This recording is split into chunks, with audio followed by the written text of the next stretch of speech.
to be the going trend that everybody's putting together a top 6 list or top 10 list, top 5 list, top something list for 2021. And who am I to miss out on a trend here?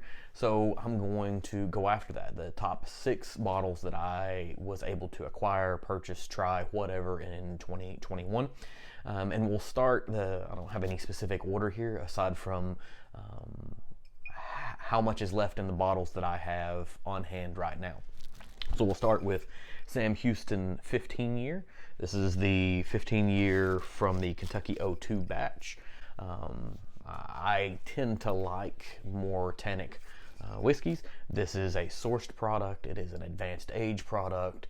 And it stays right in that $10 per year vein. I think it's a fantastic bottle. A lot of people agree with that. And I have yet to talk about a brand like this or this specific brand in any of my podcast episodes, but I have a feeling that they're going to come in that direction. The next bottle in my top 6 list is going to be that of Peerless Double Oaked. Had an opportunity to try to pick this up during the Kentucky Bourbon Festival weekend, and I missed out on it. Absolutely missed out on it. But luckily, a couple of weeks later, I was in a local liquor store, and they had some sitting out on the shelf, and I didn't get the special bottles that were there at the distillery during Kentucky Bourbon Festival, but I did pick this up, and this is the epitome of what a double oaked whiskey should taste like to me. Brings back some pretty fond memories of Mexican hot chocolate, something along that lines as far as flavor profiles. And then Peerless itself, I've talked about them on the podcast before. It's a fantastic distillery. They distill their own juice. This is 100% something that they've made in-house. They didn't buy it from anybody else. They didn't rush it. They didn't do a whole lot of things. And so there's an episode, you can go back a handful of episodes and find where I talked about Peerless. I think it was Legacy Revival. The next bottle that I want to talk about is another one that debuted, at least for me, during the Kentucky Bourbon Festival. It comes from a brand that I am a huge proponent of, and that is the Bardstown Bourbon Company Farond. This is a whiskey that is going to be sourced and then aged in a secondary barrel. I think they have 7 to 9 months. I think it's somewhere between 7 and 11-year-old whiskey that's then aged for about 9 months in cognac barrels. This I was able to try at the Kentucky Bourbon Festival, and it is a fantastic pour. And I'm definitely a Bardstown Bourbon Company fanboy, trying to pick up all of the fusion bottles that I can, so I can sort of chart their progress over time. The Prisoner wine cask finish was one of my favorites, as well as a host of other things that they're doing. And so this is going to be in a top 6 for me. Like I said, we're going through the ones, starting with the most consumed to the least consumed for me, and you can see, given all the whiskeys that I have, I've drank that much of this specific one. This one has been pretty popular. The next one that I'm going to talk about has been pretty popular on a lot of people's top 6, top 5, top 10 lists, whatever they happen to be. It comes from a distiller that almost entirely distills for other people. That's going to be MGP. This is one of their house brands, but the Remus Repeal Reserve Batch 5. This is one that I was a little iffy on because it didn't tick any of the boxes for me. It didn't have a great story. It didn't have a brand that's trying to make something of itself. Everybody knows who MGP is.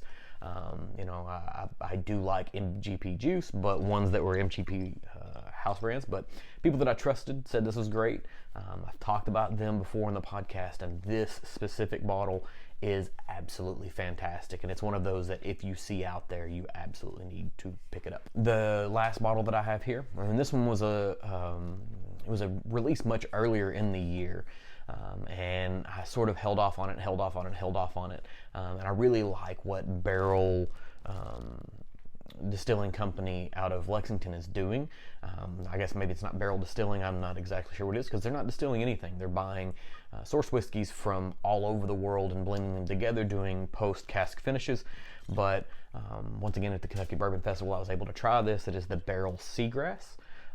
Had a second opportunity to be a part of a tasting at the Repeal Day Expo. I did the VIP session, and they had an opportunity to drink this. Drank some of it at the Kentucky Bourbon Festival. It's very much a candy rye. It's unique. The process behind it is fantastic. It's finished in 3 different types of barrels. It's sourced whiskey. it doesn't fit the narrative of a lot of the product stories that I like to talk about, but I've talked about this brand specifically on the podcast as well. And so that is only 5. That is only 5. The 6th bottle on my list. It took me a little while to find this one because I was on the fence about it. I had a lot of really fantastic single barrels, and I don't think that's fair to put them in a list like this. And so we're going to talk specifically about bottles that are not that. And so my last bottle is going to be that. It's going to be one of my most recent acquisitions. It's the Community Batch 2 from Maker's Mark. I talked about them recently on a podcast live stream episode. What they're doing here is they're creating a unique blend. Industry professionals are coming together, but proceeds from bottles like this go to benefit fantastic things. This one specifically is going into the Lee Initiative. The Lee Initiative, if you're not aware, recently was involved in some of the tornado relief efforts that are very near and dear to me. I live, within a 10-mile drive, and my wife teaches in the school system that was greatly impacted by the tornadoes that occurred in early December. But the fact that this exists, the first batch last year went to professionals that were working in the food services industry while they were struggling with being able to make ends meet during a pandemic when they weren't able to work. And this year they did some fundraising for a bunch of different things, but I know specifically they were able to do that. And so the last one, it's not only a fantastic bottle, but it's a bottle with a fantastic story. I think that crafts kind of the perfect narrative for me of the 2021 season as far as how it goes with my specific whiskey consumption. I hope you enjoy this. If you get an opportunity, give me a follow on YouTube, Instagram, TikTok, wherever. I'm trying to be everywhere I can be, and I have a website, and you can go take a look at those.